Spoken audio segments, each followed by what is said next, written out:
the William Henry Harrison property, labeled number 1 on your map. You see behind me the historic town of Lanesville, and the farm you see off in the distance was purchased by William Henry Harrison. He purchased a quarter section of land in this vicinity. It was on the Salt Spring, near a salt spring, and today is the property of Eugene Gleitz.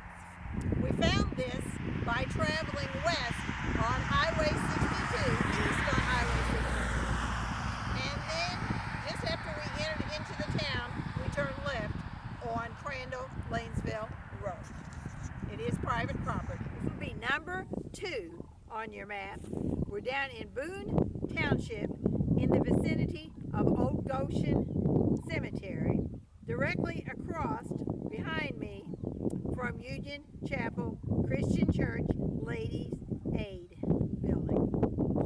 Here are William Henry Harrison entered a quarter section of land near Old Goshen Cemetery, which was purchased from Squire Boone, who resided on Buck Creek. And here's the Old Goshen driving directions for how to find this. Drive south from Corydon on Highway 135.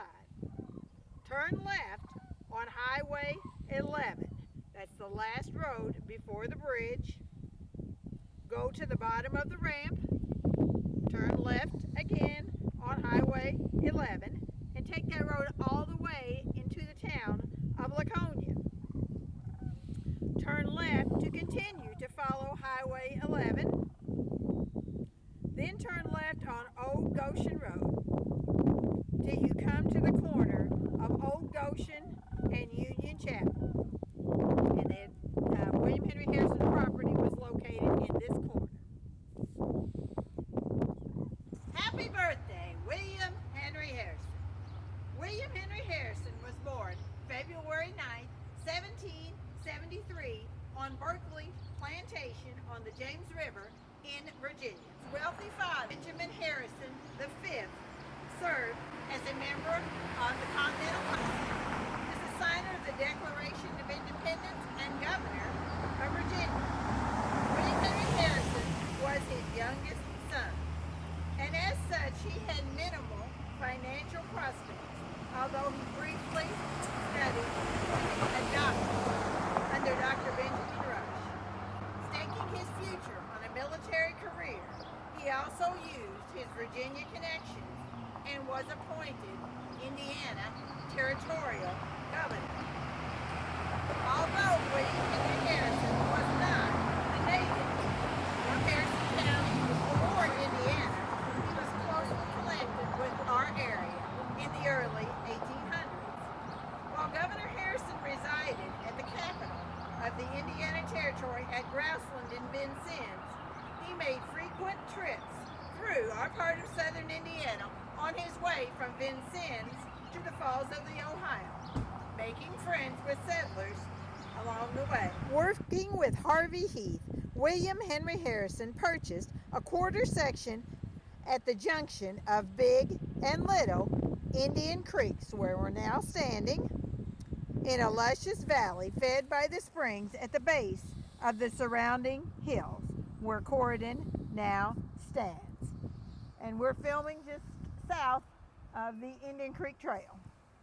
We're on number 4, William Henry Harrison's largest purchase in Spencer Township. We arrived here by traveling west from Corydon on Highway 62, then turning to the right on Harrison Spring Road, and you are driving through the Harrison Valley. His large purchase, which was an entire section of 640 acres, included the Big Fish Spring on Blue River. At this property, he constructed a log house, planted a large orchard, operated a still house, and constructed a grist and sawmill that was run by the water of the Big Fish Spring.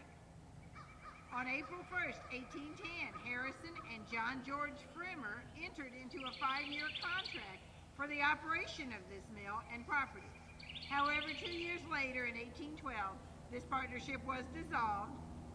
Harrison's land on Blue River was sold 5 years later, on July 26, 1817, by Harrison to Joshua Wilson of Corydon and his son-in-law, Abijah Bayless of Louisville, Kentucky. This was the last piece of Harrison County property that William Henry Harrison sold. Big Fish Spring was also called Harrison Spring, and in later years, it was known as Wilson Spring.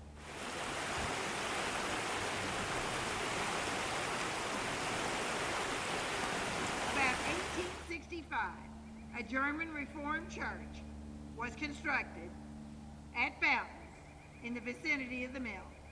The stone from the Governor William Henry Harrison distillery, or still house, was used for the foundation of our church, known as Fountain Church today. Harrison became a very popular military figure and moved on to North Bend, Ohio, where he inherited property from his father-in-law, Judge John Cleves Sims. Even though he no longer visited Harrison County, his popularity grew, especially among his old personal friends of Harrison County, who fondly spoke of him as Bill Harrison and voted solidly for him when he successfully ran for president on the slogan of Tippecanoe and Tyler too.